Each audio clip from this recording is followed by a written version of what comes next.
가장 중요하다고 생각하는 거예요. 성경 읽고 옹수 동안 헛소리 하면 안 돼.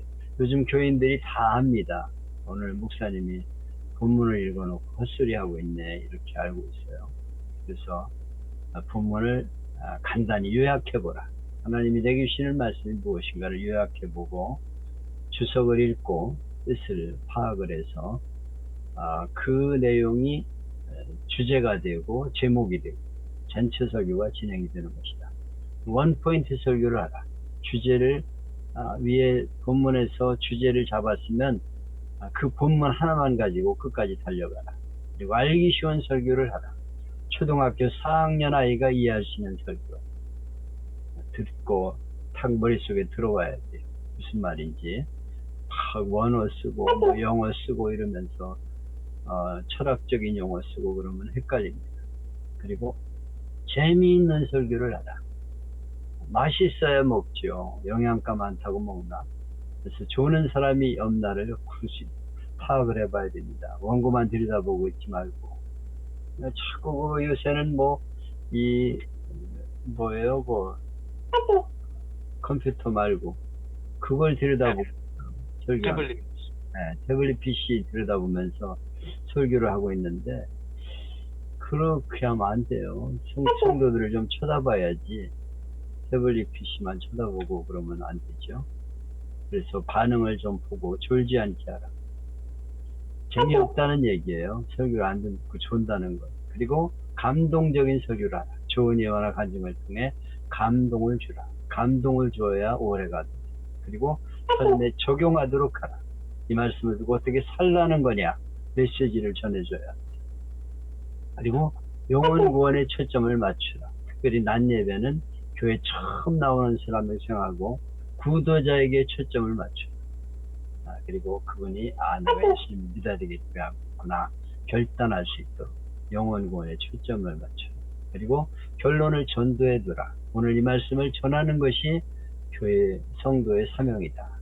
그래서 그 말씀을 가지고 오늘 목사님 이런 설교 하셨다. 가족들이나 친지들에게 말할 수 있으면 성공하는 것입니다. 그리고 하나님 아버지의 마음으로 전하라. 아버지 같으면 이 말씀을 어떻게 자녀들에게 말할까? 말씀을 그대로 전한다고 하면서 상처를 주면 안 돼요. 막 후리 패고 막 그러면요. 본문 읽어놓고 그 설교를 가지고 사람들을 치면 안 됩니다. 아버지가 자식을 때리듯이 요즘은 자식 때리면은요 고발당해요. 아주 싫어합니다. 우리 성도들이 교회 목사들이 설교할 때 상처를 많이 받아요. 그냥 후리 패는 설교를 해가지고 싸매주는 설교, 위로하고 격려해주고 이 말씀을 가지고 저들을 위로해주고 상처를 어루만져주는 설교를 합니다. 그 설교를 길지 않게 하라. 낮 예배는 30분 정도에 맞추라. 이번 주 본문은 바꿨습니다. 이 설교 이 교재를 만드는 분들이 교수라고 아까 송 목사님 그러던데 교수들이라서 그런지 목회 감각이 없어요. 그 본문을 가지고 설교 재료가 있는가를 볼 수 있어야 되는데 적어도 인터넷 정보 같은 거는 좀 보고 설교를 올린 자료들을 쭉 보고서 이 자료가 좀 있겠구나 하는 걸 올려줘야 되는데 그냥 자기 생각대로 올려가지고 전혀 성경 설교 자료가 없어요. 이번 주 교재에 나와 있는 게. 그래서 내가 송 목사님한테 이거 바꿉시다 그래서 바꿨습니다. 마리아의 찬가예요. 마리아의 천사가 수태를 고지했을 때 마리아가 하나님을 찬양하는 내용입니다. 하나님이 이 비천한 종의 종을 돌보셨다. 그래서 나를 복되게 삼으셨다. 이렇게 찬양하는 내용입니다. 본문 요약, 마리아에게 천사가 나타나 수태를 고지하였을 때 마리아가 하나님을 찬송하는 장면이 본문이에요. 하나님께 은혜를 입은 자의 찬송. 하나님이 내게 은혜를 입어서 너무 감사하다. 비천한 자를 들어서 만세에 복 있는 자로 세우신 하나님을 찬양하는 내용입니다. 이 성탄절에 나를 구원하신 하나님을 찬양하는 우리가 될 수 있어야 되겠다는 것이 메시지입니다. 참고로 앞절의 마리아 수태고지에 대한 설교 2편과 본문으로 설교한 내용을 한 편 싣고 다른 분들의 설교를 실어놨어요. 이거는 사실 연결되는 겁니다. 앞에 1장 마리아에게 천사가 수태고지하는 내용 한 30절부터 연결되는데 연결되어 있는 설교니까 뒷부분만 가지고 설교를 할 수가 없죠. 무슨 내용 때문에 찬양하고 있는가 하는 설명이 있어야 되기 때문에 앞에 수태고지에 대한 설교를 제가 실어놨습니다. 2009년에 제가 설교한 내용인데요. 네가 복이 있도다.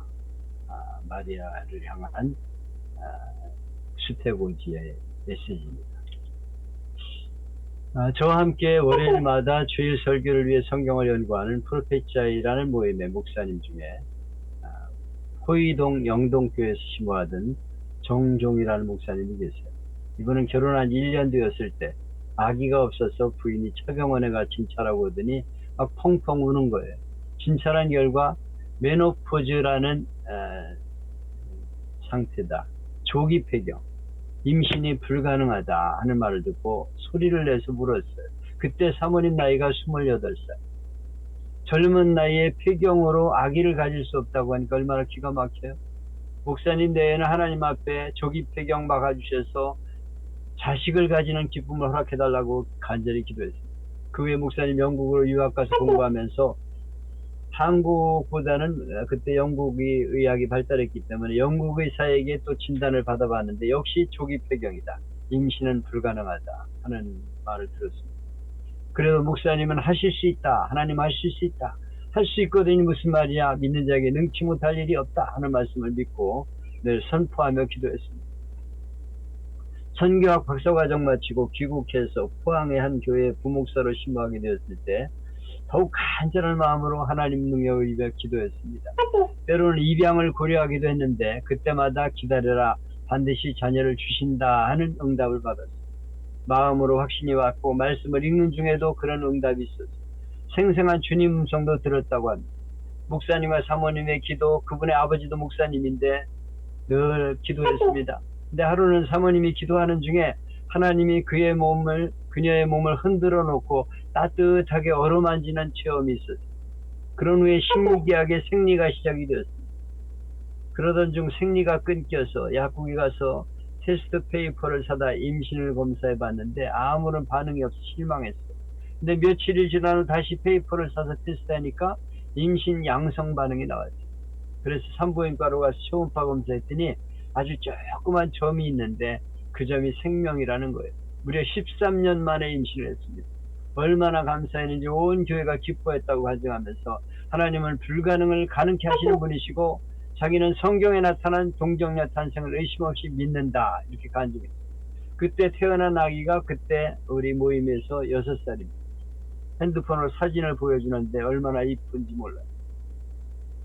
아기를 가진 부모나 할머니, 할아버지 다 그렇죠. 핸드폰에 찍어 놓고 보고 또 보고 자랑을 합니다.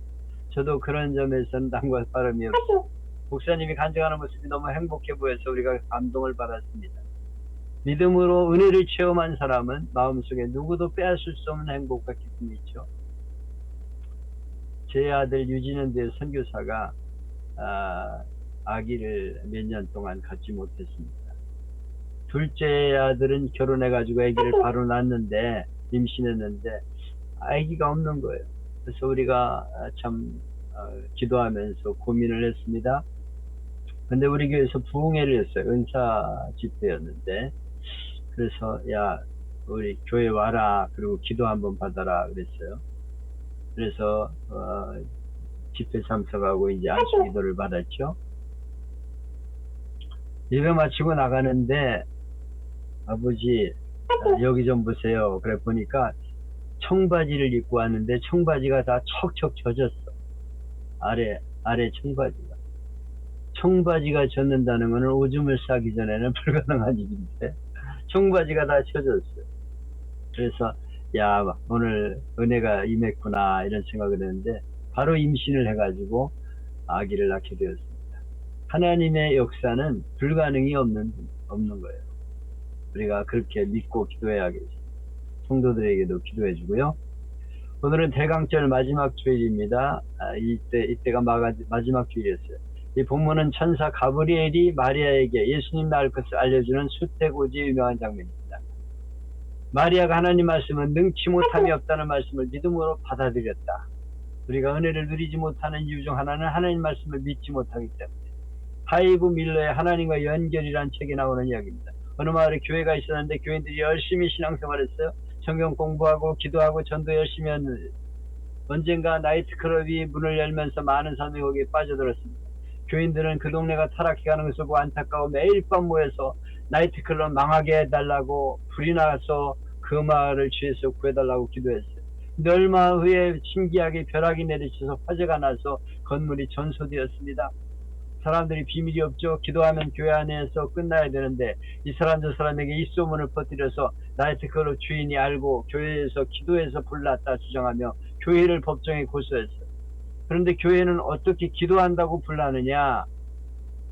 그건 억측이다 이렇게 책임을 부인했습니다. 사건을 맡은 재판장은 양측의 의견을 들은 뒤에 이번 화재의 책임이 과연 교회에 있는지는 확신할 수 없지만 이상한 건 나이트클럽 사장은 기도의 능력을 믿는데 교인들이 오히려 기도의 능력을 믿지 않는 것 같다 이렇게 소감을 말했습니다. 저자는 여기서 불신자들이 아닌 신자들이 불신앙을 꼬집고 있습니다. 어쩌면 이야기가 우리들의 이야기인지 모르겠습니다. 마리아는 하나님 말씀은 능치 못함이 없다는 걸 믿었어요. 여러분 하나님 말씀이 확실하다고 믿습니까? 목사는 강단에서 설교는 하지만 사실 안 믿는 목사가 많죠. 이건 뭐 불가능할 거야 이런 생각을 갖습니다. 우리는 하나님의 약속의 말씀을 붙잡아야 해요. 성도들에게도 그렇게 강조해야 합니다. 아이들이 아버지의 약속은 기쁨이죠. 아이들에게 아버지가 약속했으니 이루어질 것이라고 믿어요. 하나님 말씀이 우리에게 기쁨이 되는 것도 약속을 어린아이처럼 믿고 따르는 하나님은 반드시 해주신다. 아이가 아버지를 믿듯이 약속을 믿듯이. 미국의 한 빈민촌에 일찍 아버지를 여의고 어머니와 함께 사는 조지 이스만이라는 소년이 있었어요.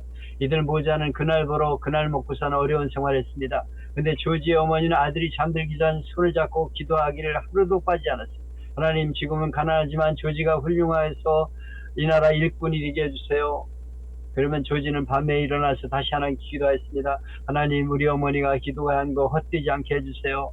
그래서 아들이 잠들기 전에 어머니가 기도하고 잠들면 아들이 기도하고 어머니와 아들이 번갈아 기도했습니다. 돈 많이 벌어 하나님 앞에 헌금 많이 드려 사업가가 되게 해주세요. 조지는 커서 사진관에 취직하게 되어서 열심히 기술을 배우고 가게를 열어 독립하게 되었습니다. 간편한 휴대용 카메라와 필름을 만들어 팔기 시작했는데 북면을 문영 세계 여기저기서 주문이 들어왔습니다. 나중에는 공장을 짓고 세계적인 사업가가 되었습니다. 이 사람이 바로 이스트만 코닥 그룹의 회장입니다. 어머니와 아들의 눈물 기도가 이루어져 세계적인 기업의 회장이 되고 자기 재산의 절반을 하나님 앞에 드리게 되었습니다. 아무것도 없는 상황에서 기도하면 응답하신다는 말씀을 믿고 눈물로 기도드린 것이 응답이 되어서 축복을 받았다는 것입니다. 하나님 말씀을 믿고 기도하는 사람, 순종하는 사람이 은혜를 누리게 됩니다. 39절로 45절에 보면 가브리엘 천사로부터 아기가 있을 것이라는 통보를 받은 마리아는 즉시 친척 엘리사벳이 사는 동네로 달려갔어요. 왜냐하면 네 친척 엘리사벳이 나이가 많아도 아기를 임신했다. 가봐라. 그래가지고 가본 거예요. 달려가봤습니다. 불가능을 하는 하나님의 은혜를 확인하기 위해서. 마리아는 말을 맞은 엘리사벳은 그녀의 태중에 뛰노는 태동을 느끼며 말합니다. 주께서 하신 말씀이 이루어지리라 믿는 여자가 복이 있도다. 누가 복을 받았냐? 하나님 말씀이 이루어질 것을 믿는 사람, 복 있는 사람이라는. 세상 모든 것이 사라져도 하나님이 예수님을 통해 주신 은혜와 영생의 복은 사라지지 않기 때문에. 천주교에서는 마리아가 은혜를 입었다는 말을 과찬해서 마리아를 숭배하며 마리아에게 드리는 기도문이 있습니다. 거룩하신 마리아여 하나님의 어머니시여 이제 우리를 위해 기도해 주시오며 또한 우리가 죽는 순간에도 기도하여 주옵소서. 성경과 위배되는 기도문이죠. 하나님의 어머니가 마리아라니 말이 됩니까? 마리아 역시 주의 은혜로 구원받아야 되는 여인일 뿐입니다. 천주교에서는 마리아도 신적인 존재라고 말합니다. 예수님이 우리에게 구세주인 것처럼 마리아도 함께 구세주라고 이야기하는 것이 가톨릭의 교리입니다. 이 세상의 구원자는 오직 한 분이신 예수님밖에 없다고 말씀하는데, 천주교에서는 구세주가 둘입니다. 마리아고도 구세주라는 거예요. 성부가 있고 성자가 있으면 성모가 있다. 그래서 이 가톨릭에서 어떤 신부가 성도들에게 말합니다. 우리의 어머니 마리아의 이름을 부르면서 우리 한번 외쳐봅시다. 엄마! 그러면서 소리를 지르면 교인들도 엄마! 하고 따라 부르고, 마리아가 우리 중보가 되어 우리를 대신해 죄 사여 주기를 구해준다는 것은 비성경적이죠. 우리의 중보는 오직 예수님 뿐입니다. 성김의 대상도 아니고 기도 대상도 아니고 우리의 중보자도 아니고 순종하는 아름다운 영성 때문에 마리아를 태에 담는 도구로 쓰임받은 여인일 뿐입니다. 사람들이 메리 크리스마스라고 말합니다. 왜 메리입니까? 성탄이 기쁘다고 말할 수 있는 이유가 무엇입니까? 그것은 하나님이 비천한 나를 찾아오셨기 때문에, 마리아에게 찾아오신 것처럼 나의 죄값으로 참혹한 지옥불로 떨어질 수밖에 없는 나를 건지려고 오셨기 때문에 메리 크리스마스라고 말하는 것입니다. 근데 오늘날 성탄 지진이 되면 예수님 모르는 세상 사람들이 더 기뻐합니다. 화려한 조명은 술집, 백화점, 호텔에서 더 많이 하고 있어요. 여러 곳에서 캐롤송이 울려 퍼지지만 거기에는 성탄의 주인공이신 예수님이 존재하지 않아요. 크리스마스는 한마디로 하나님께서 최고의 사랑을 우리에게 보여준 사건입니다. 하나님이 죄로 말미암아 지옥불에 던져 멸망받을 수밖에 없는 우리를 살려주기 위해 예수님을 낳고 천한 이 땅에 인간의 모습으로 출생케 한 날이 바로 크리스마스입니다. 석가나 공자님 같은 분은 훌륭한 분입니다. 그러나 그분들은 구원자가 아닙니다. 오직 예수님만이 우리 구원자가 되시기 때문에 예수님을 구원자라는 말씀을 믿는 사람이 가장 행복한 사람입니다. 손명준이라는 할머니가 계신데, 그분이 한국에서 60평생 불교를 믿고 살았습니다. 열심히는 불자였어요. 근데 둘째 아들이 결혼을 하필 예수 믿는 여자가 했습니다. 결혼식하고 시집에 들어온 며느리에게 말합니다. 한 집안에 두 종교 가지는 것은 좋지 않다. 근데 내가 너를 따라 교회 가는 게 옳겠느냐, 아니면 네가 이 집에서 며느리로 들어왔는데 나를 따라 절에 가는 것이 옳겠느냐. 결국 며느리를 설득해서 절에 다니게 만든 할머니입니다. 물론 그분의 며느리 신앙이 신통치 않았기 때문이지만 대단한 여인이죠. 근데 그분이 미국에 있는 큰아들네 가서 손자를 돌봐주면서 살게 되었습니다. 이 할머니가 미국 가니 얼마나 이롭습니까? 그래서 절에 다니 이분이 교회 나가기 시작했어요. 교회 가면은 한국 사람도 안 하니. 물론 처음엔 한국 사람 만나고 싶어 교회 나갔죠. 그러다가 이 할머니가 진짜 예수님을 만나게 되었습니다. 예수님을 나의 구원자로 고백하고 믿음의 사람이 되었습니다. 이 할머니가 한국에 왔다 교회 출석해서 학습받게 되었습니다. 학습 문답을 하기 위해 목사님이 개인적으로 만나 그분의 믿음을 확인했는데, 할머니가 이런 얘기를 합니다. 목사님, 저는 옛날에 열심히 절에 다녔습니다. 절에 다니는 것이 나쁜 건 아니죠. 근데 지금은 제가 예수 믿고 구원받았습니다. 저는 분명히 알았습니다. 석가모니는 사람이지 하나님이 아니므로 우리를 구원하지 못합니다. 근데 예수님은 하나님이십니다. 그리고 저를 대신 십자가에서 죽었습니다. 저는 예수님을 구원자로 믿습니다. 저는 지금 너무 행복합니다. 물론 그분은 절에 나가려 했던 며느리를 다시 예수 믿게 하고 온 가족을 구원했습니다. 하나님 말씀이 확실히 이루어질 줄 믿는 사람은 복 있는 사람. 존 데이비라는 사람 말하기를 12월에는 두 개의 크리스마스가 있다. 그것은 엑스마스와 크리스마스라는 것입니다. 그 의미를 전혀 모르고 지니키는 크리스마스는 엑스마스. 엑스는 미지수를 나타냅니다. 예수님 누군지도 모르고 흥청거립니다. 성도들 중에도 그런 이가 있어요. 어떤 사람이 자기 일기에 다음까지 썼습니다. 12월 24일 직장 동료들과 술 마시고 집에 와 잠잤다. 12월 25일 교회 갔다. 와서 친구들과 만나 술 마시고 돌아와 잤다. 얼마 전 초등학교 학생에게 성탄절이 뭐냐고 물었더니 산타크로스 생일이라고 대답한 학생이 무려 64%나 돼요. 요즘 아이들은 성탄절을 선물 받는 날이라고 생각합니다. 성탄절에 가장 받고 싶은 선물은 휴대전화라고 합니다. 남자의 경우 그 다음에 게임 CD를 갖고 싶어 했습니다. 어떤 꼬마가 성탄절 선물로 자전거를 사달라고 졸랐어요. 아이의 엄마는 웃으면서 예수님께 기도해보라고 그랬어요. 꼬마는 곧장 자기 방으로 달려가 종이와 연필을 꺼내 이렇게 써내려갔습니다. 사랑하는 예수님, 저에게 자전거를 선물로 주신다면 하루 종일 착한 어린이로 살겠습니다. 꼬마는 잠시 멈칫하지 하루 종일은 착한 어린이 노릇하기 너무 긴 시간이라고 생각되어서 다시 쓰기 시작했어요. 사랑하는 예수님, 만일 자전거를 선물로 주신다면 1시간 내내 착한 어린이가 되겠습니다. 꼬마는 다시 멈추고 생각해봅니다. 1시간 더 착한 어린이가 되기는 너무 길어요. 바로 그때 집안에 장식해둔 성탄절 구유의 마리아상이 생각났습니다. 꼬마는 그리로 달려가 마리아상을 주워들고 끈으로 묶었습니다. 그러면 상자에 넣어서 자기 장록에 숨겼어요. 꼬마는 입술을 깨물면서 연필을 집어들고 다시 산으로 갔습니다. 예수님, 제가 예수님의 어머니를 인질로 붙잡고 있다는 사실을 명심하세요. 만약 어머니를 다시 보고 싶다면 꼭 자전거를 선물로 지금 빨리 주세요.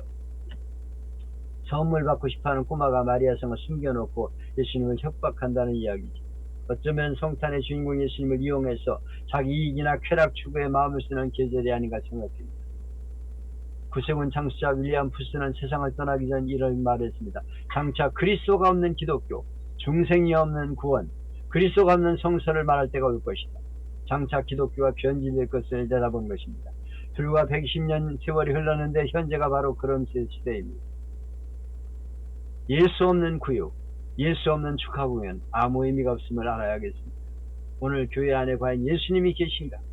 성탄절 축하할 때 예수님은 그 자리에 계신가를 우리가 생각해야 합니다. 그렇게 성도들에게 얘기해 줘야 합니다. 하나님은 지금부터 2000년 전 우리 인류에게 최고의 선물을 주셨어요. 이 선물은 세상에 수고하는 선물과 비교할 수 없는 최고의 선물입니다. 그런데 사람들 하나님이 주신 최고의 선물을 거절했어요. 베들레헴은 누구도 자기 집에 맞아야 되지 않았습니다. 결국 하나님의 최고의 선물인 아기 예수님은 짐승들을 키우던 마국간에 태어났습니다. 그리고 갓 태어나신 아기 예수님은 누울 침대에 접서 짐승들이 여물을 먹는 구유에 눕게 되었습니다. 그래서 어떤 신학자는 우리 인류를 구원하신 하나님의 아들에게 인류가 최초로 준 선물은 구유였으며 마지막 선물은 십자가였다 그랬습니다.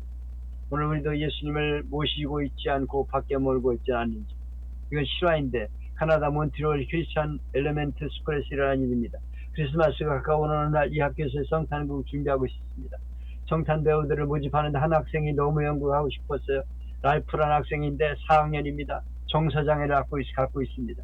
이 학생이 너무 연구에 나가고 싶어 하는 거예요.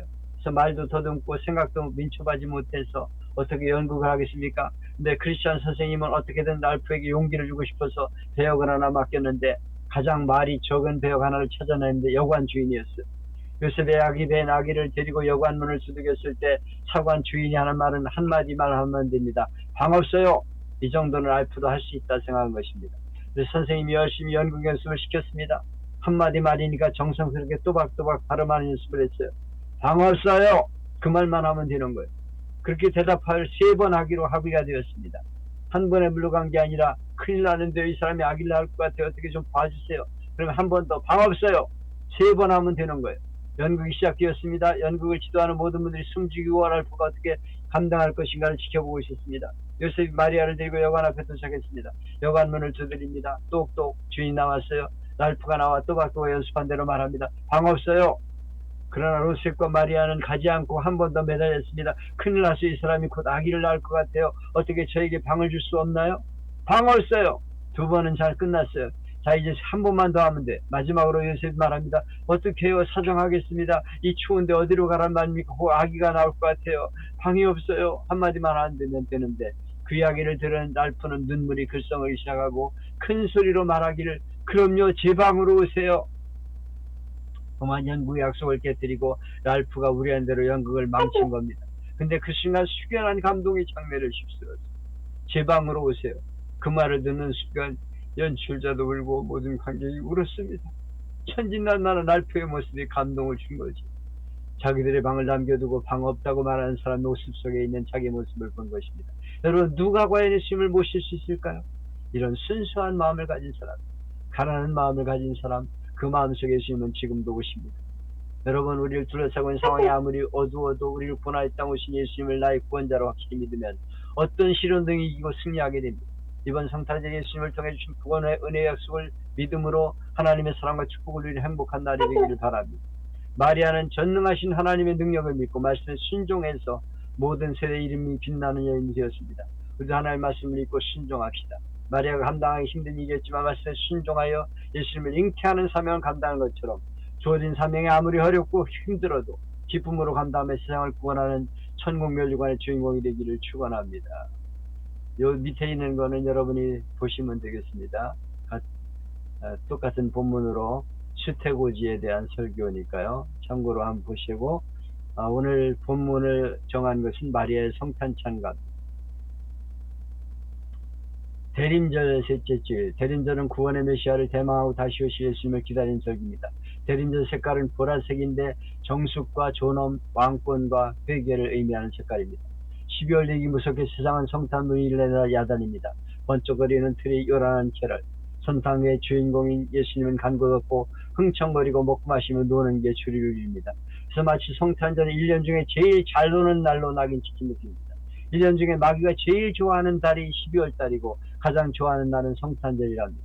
성탄절에는 청소년들을 지켜야 한다는 광고 문구를 보았습니다. 가장 쉽게 탈선했기 때문에 청소년들 가정에서 조심하라는 뜻으로 표어를 만든 겁니다. 우리 성도들은 자녀를 안전하게 지켜야 합니다. 놀아도 교회 나와서 놀았으면 좋겠어요. 명동이나 신촌 나가지 말고 교회에서 캐롤을 부르고 선물 교환하고 교회에서 놀기를 바랍니다. 하지만 밤을 새서는 안 돼. 밤새 놀다가 정작 성탄일에 예배 참석 안 하거나 졸기 일수요. 주님을 사랑했던 그세인 창시자 윌리엄 부스는 세상 떠나기 전에 장차 교회 다울철 위기를 내다보았습니다. 20세기 최대 위기는 성령 없는 종교, 그리스도 없는 기독교, 회개 없는 용서, 중생 없는 구원, 그리고 지옥 없는 천국을 외치게 될 것이다. 우리는 이 말을 귀담아 들어야 합니다. 오늘 많은 이들이 크리스마스를 맞이하면서 예수님 없는 크리스마스를 맞이하고 있습니다. 예수님 없는 축하 공연이 무슨 의미가 있습니까? 아무리 준비 잘하고 멋진 연출도 예수님이 없는 예배는 콘서트는 될지 모르지만 하나님 받으신 예배는 아닙니다. 무슨 축하 예배를 준비하든지 주님이 기뻐하시는 일을 생각해야 합니다. 누가복음 1장과 2장에는 예수님 탄생과 관련된 노래가 모두 5편 나옵니다. 엘리사벳의 노래, 마리아의 노래, 사가랴의 노래, 천사들의 노래, 시모의 노래입니다. 오늘 우리에게 주신 말씀은 두 번째 노래로 흔히 마리아의 찬가로 알려진 말씀입니다. 내 영혼이 주를 찬양하며, 이 말씀이 라틴어로 첫머리에 마그니펙트라고 한 데서 유래한 것입니다. 마그니피카트 찬양하다 그런 뜻이에요. 오늘 대린절 셋째 주일을 맞이하면서 우리는 마리아의 찬양을 통해 나타나는 신앙을 배울 수 있답니다.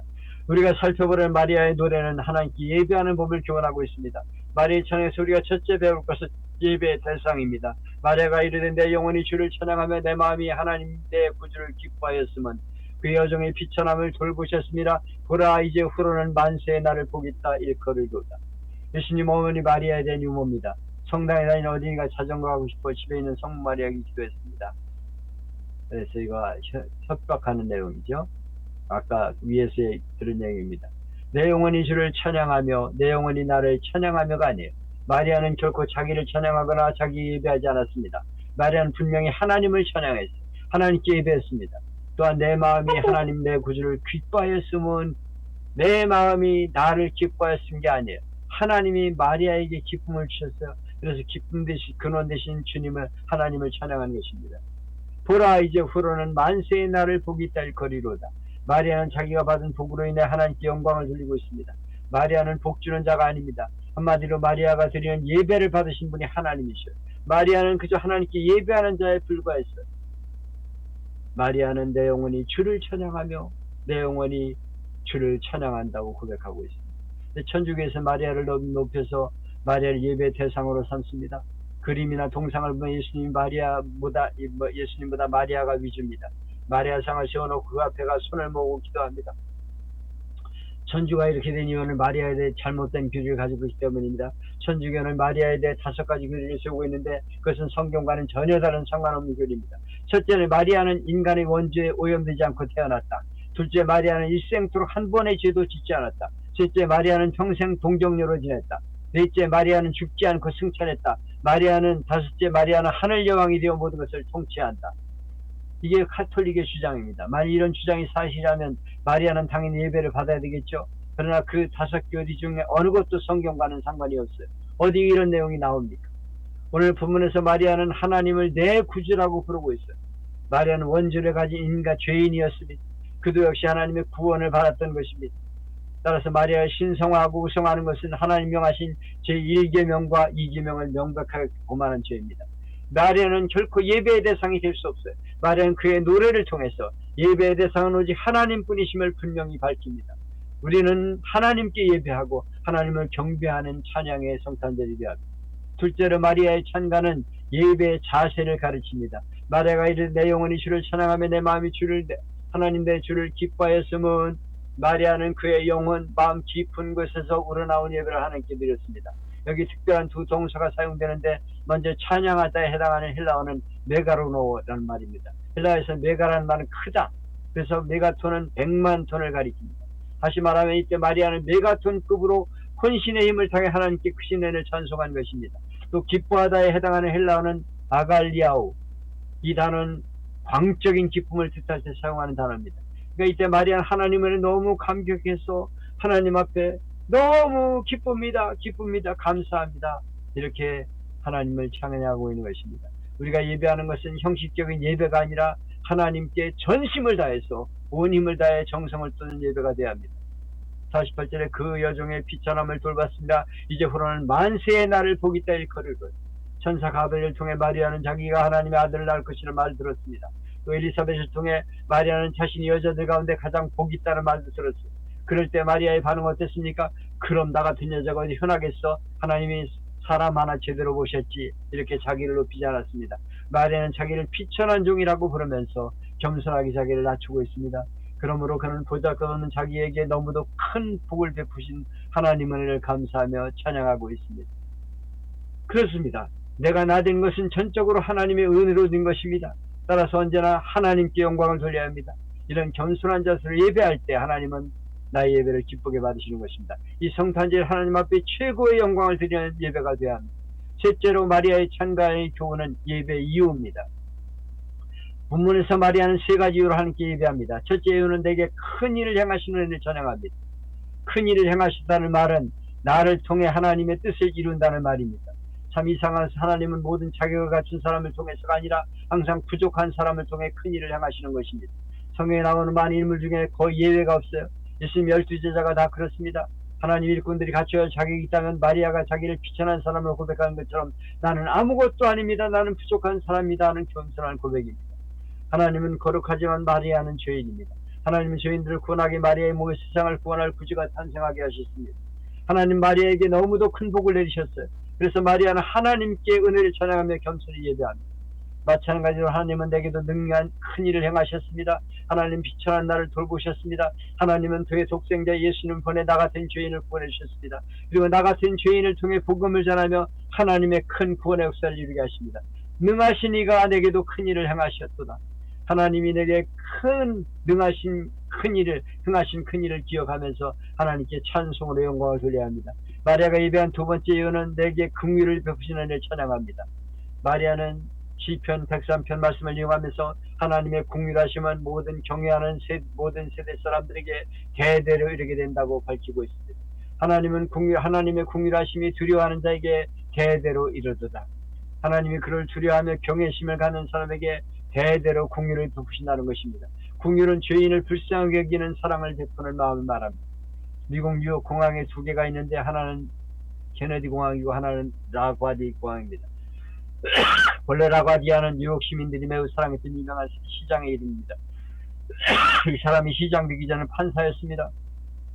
라과디아 판사가 한 번은 추운 겨울날 재판석에 산 노인을 보게 되었습니다.